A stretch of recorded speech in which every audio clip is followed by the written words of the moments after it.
Hey, greetings, great agent. Steve Schleter with Never Ending Referrals. And we are in the fourth installment of our series on winterizing your business for success. And so today, we're going to talk about choices. And some of our markets have more choices than we had in the crazy wackadoo market that we had previously been in. If you don't have more choices and you're in a tight inventory market, we're going to talk about seasonality. And we're going to look at some of the messages we can build around this.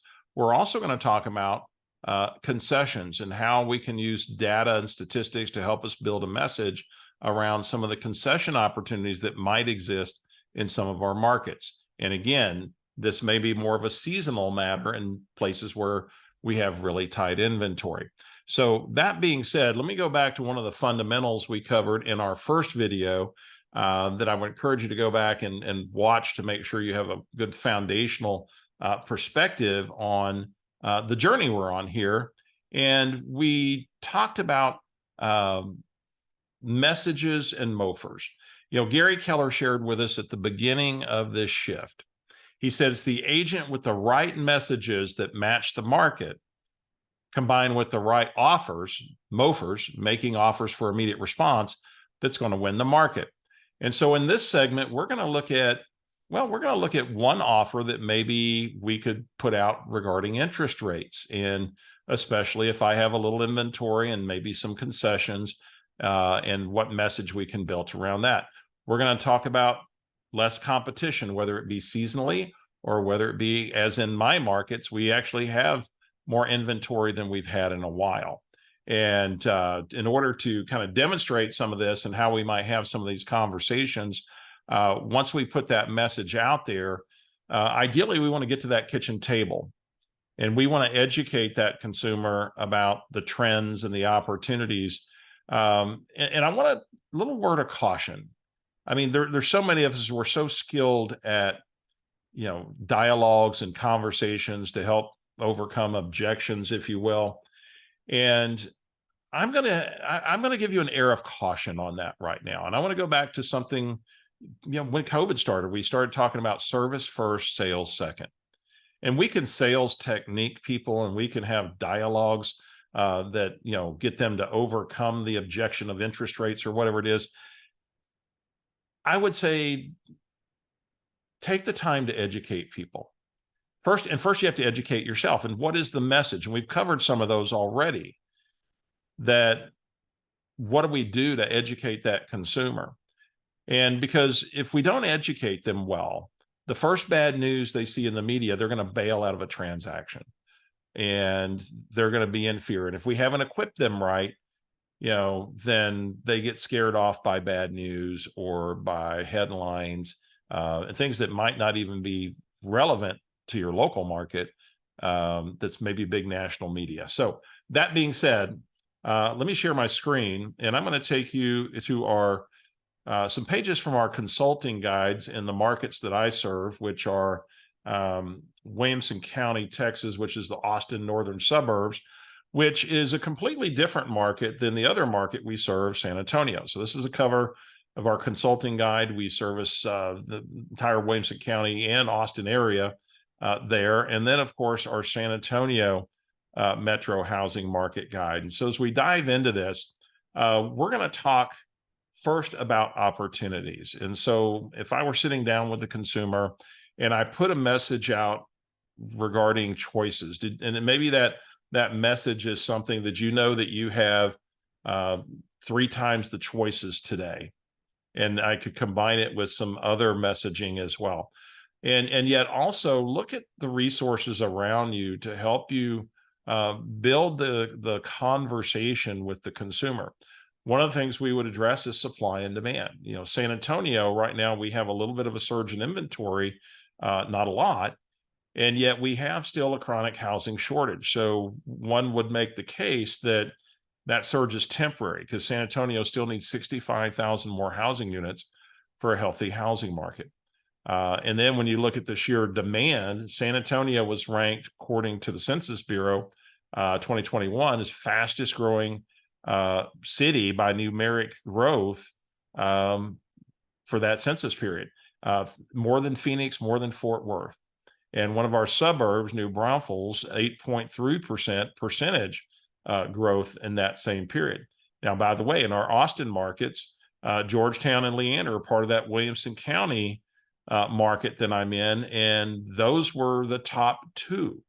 So when we look at this, look for things that validate the case that you're going to make for why somebody might choose to move forward now. So let's take a look at the northern suburbs of Austin, Williamson County. Now you see it says 10 times the choices. Now let me share with you what I'm communicating here is when we were in the tightest of inventory markets in Williamson County, we had less than a week's supply of real estate, 0.2 months supply. And that wasn't a 1 month deal. It was chronic.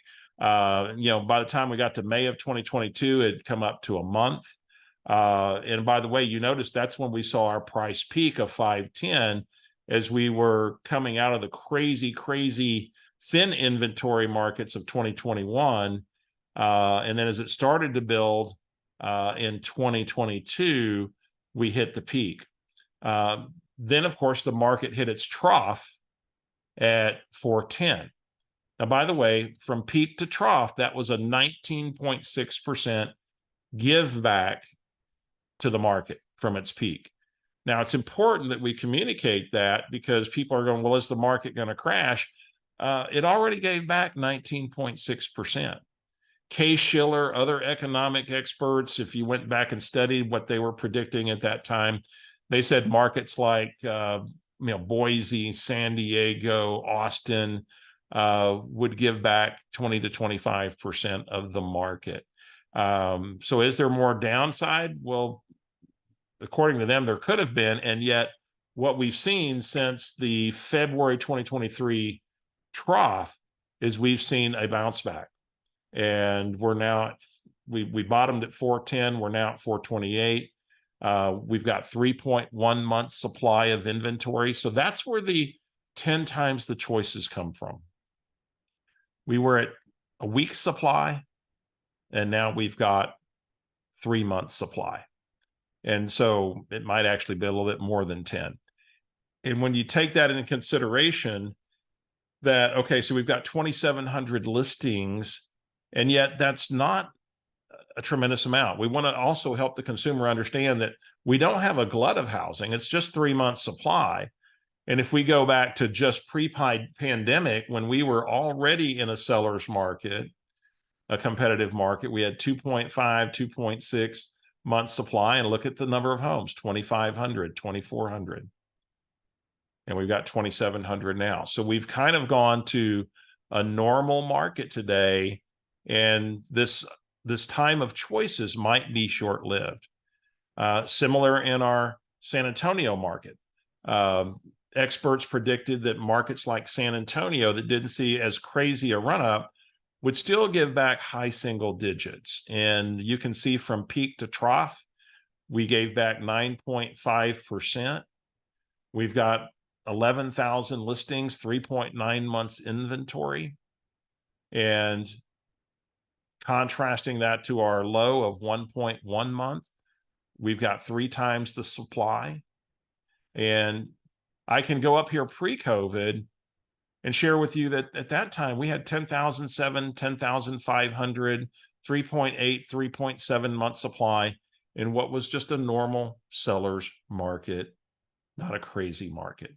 And so we can make the case that we are in really good times. And in our next video installment, we'll be talking about, are we overvalued? Is it safe to get in the market? And we're going to talk about something called the safe zone, and we'll come back to these pages, at that time. But so right now, what we're demonstrating is you have more choice. And by the way, with more choice, many times comes the ability to negotiate. And so we can build a message around choices and what the consumer experience is today in being a buyer. Now, let's now start to combine this now with a conversation around concessions. And again, if you're in a tight inventory market, you may have this manifest actually, what we're going to explain here, more seasonally. And it may be short-lived. It may be just the late fall into the winter, and spring it could be hyper tight again. And so you may be playing this message out as a seasonal message. And again, it's to create curiosity and get to the kitchen table. So if you have anything trending like I'm going to cover, think about it as a seasonal message. Now, in my markets, it is the message. And so Williamson County, if I go to my suburbs of Austin, here I'm able to show that and by the way, this is built into some emails that we're communicating to get the message out. And again, we'll talk about what the offer is in just a moment. And so we had 100,000 peak to trough shift in Williamson County, almost a 20% give back. We've been bouncing up 449 in June, 435 in August for median price. And yet here's the big number.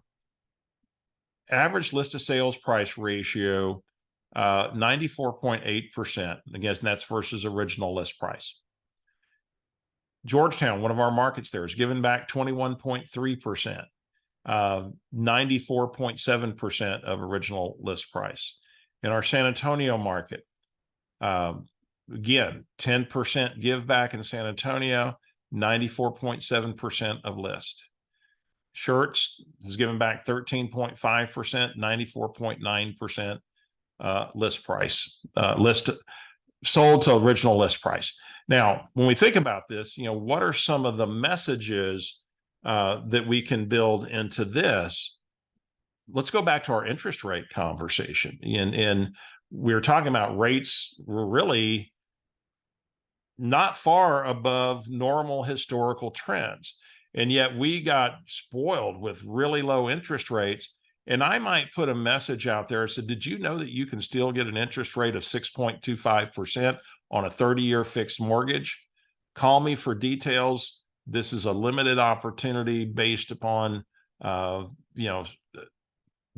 dynamics of today's market.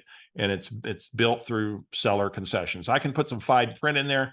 And yet the caption is going to be, did you know that you can still get a 30-year fixed rate mortgage for 6.25%? And by the way, at the date of this video, we're about 7.5-ish, 7.6, whatever we're at. The rule of thumb is I can buy down the interest rate 0.25% for every discount point. Now, if I go to a loan product that allows a 6% seller concession, I can buy the interest rate down 1.5%. So today that might be get me down to 6, low 6s. Get with your lender, put in something that you can back up that's believable, and what loan products are going to provide the maximum seller concessions, and what's the plus and minus, and who are those for? And maybe it's, you use a 3% concession and you use, a different, percentage rate that's available today. And yet that's going to be a message. Then we're going to combine it with a MOFR. And the MOFR is going to be, I would go to our core MOFR. The core MOFR being, if you have any intention to do anything in real estate in the next 12 to 24 months, please contact me to schedule a no obligation strategy session. There are unique opportunities in our market today that may be short-lived, and I'd hate for you to miss that opportunity. Call me today. And that's your offer. So, so you've got the message, hey, did you know you could still get an interest rate of blank, or we have 10 times the choices. That's going to be short-lived because of high demand in our markets.